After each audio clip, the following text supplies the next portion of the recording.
I have another creature who's on the move, ducking and diving, moving terribly fast.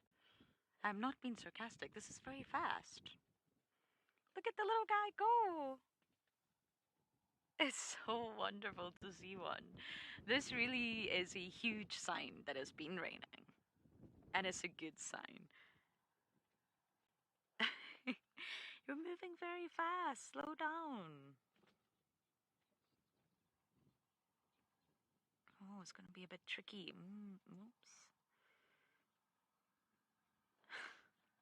Now, this is a medium-sized one, not a tiny juvenile, not a new hatchling, that's for sure, but it's definitely not a fully grown leopard tortoise. And it really is a sign. Everyone talks about it. When you first start seeing them, you know spring is in full swing and summer is just around the corner. Do you see that scute right at the back?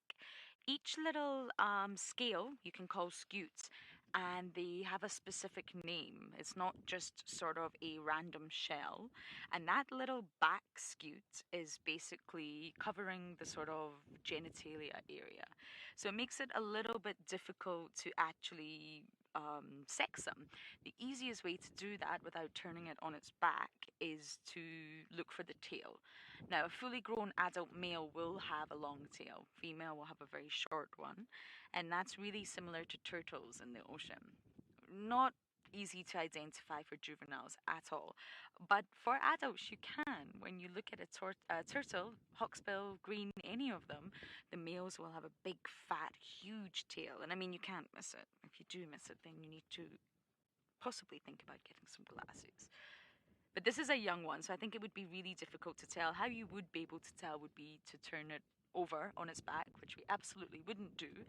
And if the underside, the plastron it's called, is sort of curved, concave, then that is a male because it's slightly is shaped like that because naturally they mount the female.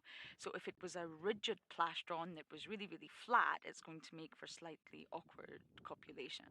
Whereas if it's curved, you can sort of slot onto her back really nicely, and it makes what is quite a difficult act anyway a little bit easier for them.